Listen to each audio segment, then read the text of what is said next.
సమర్థ నాయకత్వం ఉంటేనే అభివృద్ధి సాధ్యమని, సంపద సృష్టించి పేదలకు పంచాలని ఏపీ సీఎం చంద్రబాబు అన్నారు.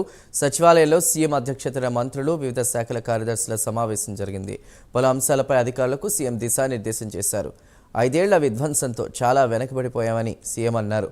ఒక్కో సమస్యను అధిగమిస్తూ 6 నెలల పాలనలో 12.94% వృద్ధి రేటు సాధించామన్నారు. ఫైళ్ల పరిశీలనలో వేగం పెంచాలని అధికారులకు సూచించారు.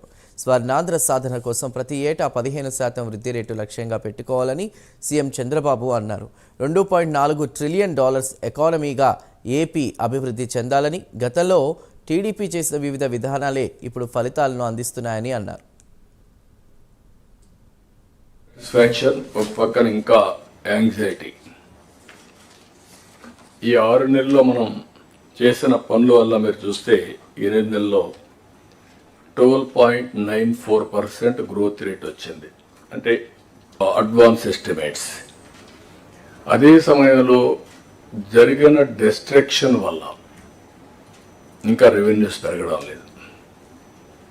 ఈరోజు కూడా నేను చూస్తే ఒక సంవత్సరం ఇండస్ట్రియల్ గ్రోత్ రేట్ చూస్తే అన్ని స్టేట్స్ కాస్తో కూస్తో పాజిటివ్గా ఉన్నాయి. ఆంధ్రప్రదేశ్ 2.94 మైనస్, అంటే ఉండే యూనిట్లు కూడా క్లోజ్ అయినాయి.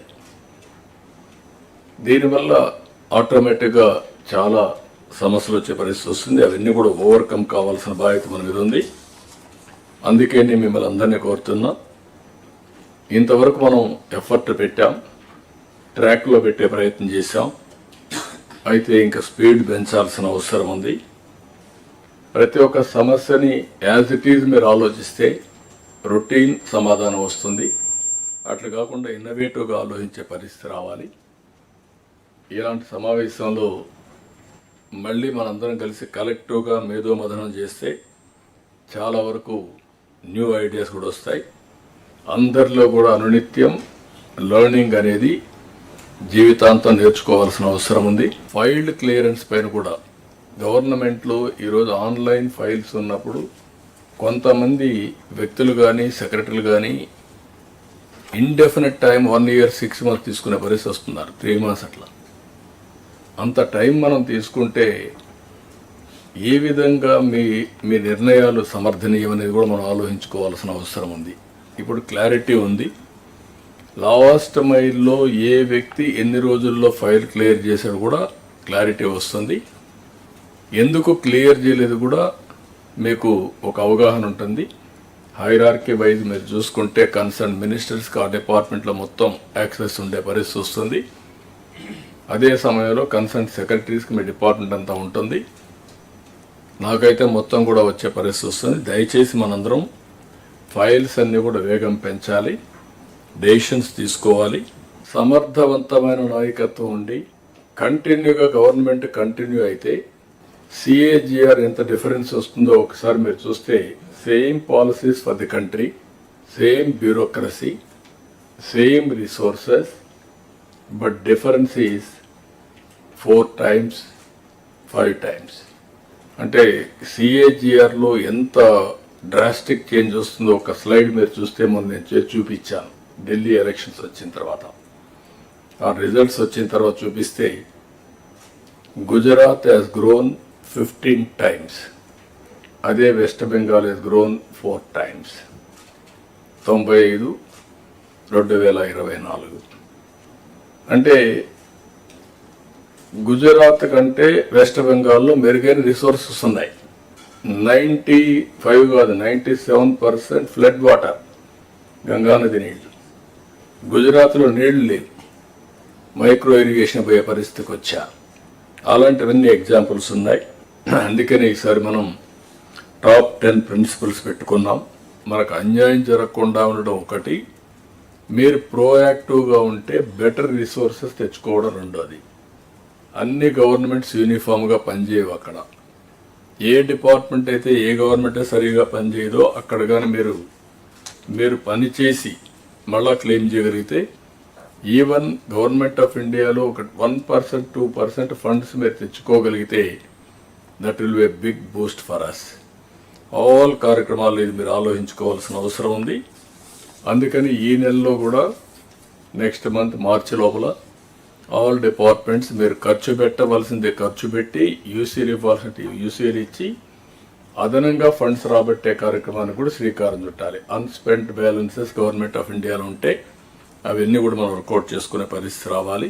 ఫైనల్గా నేను మిమ్మల్ని అందరినీ కోరేది ఒకటే, 2047 చాలా స్పష్టంగా 15% year on year growth rate పెట్టుకుందాం.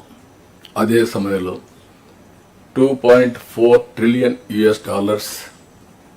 మన జిఎస్టిపి ఉండాలనుకున్నాం. $42,000 per capital income highest in the country రావాలనుకుంటున్నాం. అది కూడా ఫైనాన్స్ చూపించినప్పుడు ప్లానింగ్ చూపించినప్పుడు చూపిస్తారు. ఏ విధంగా 30 సంవత్సరాల డేటా 1995 నుంచి 2024 వరకు ఆ డేటా మీరు చూస్తే ఇట్ ఈజ్ ఐ ఓపెనర్ అవుతుంది. ఆ రోజు ఆలోచించిన విధానం కన్సిస్టెంట్గా ఫాలో అయినటువంటి పాలసీస్ అన్నీ ఎక్స్ట్రాడినరీ ఫలితాలు వచ్చాయి.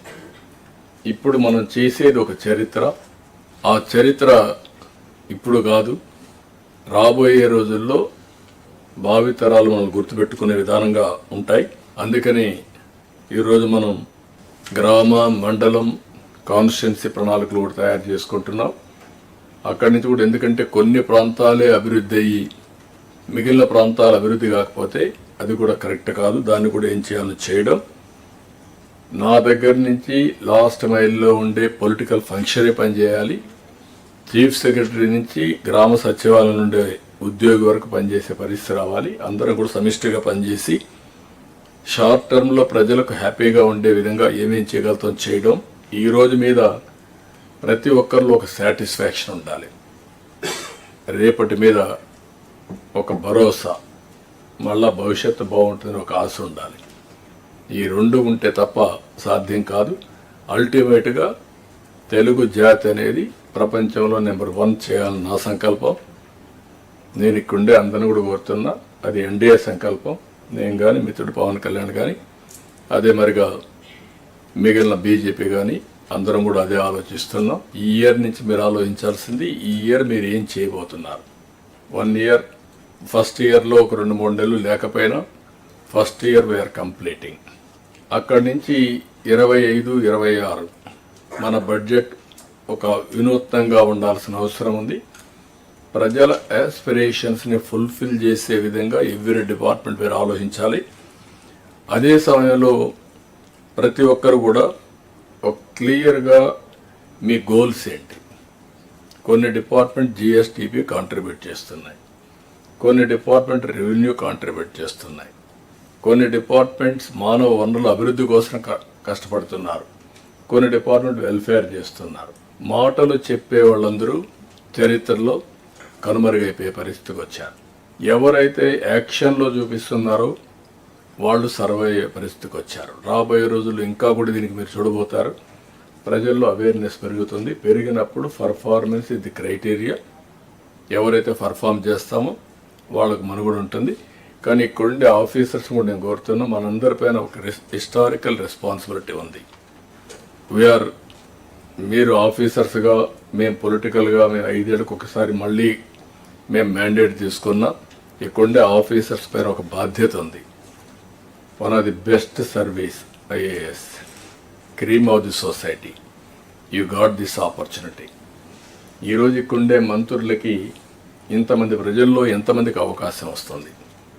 ఇక్కడుండే ఆఫీసర్లకి ఈ స్థాయిలో రావడానికి ఎంతమంది ఆఫీసర్లో మీరు ఈ స్థాయికి వస్తారు? ఈ 2 విషయాలు మనం గుర్తుపెట్టుకోవాల్సిన అవసరం ఉంది.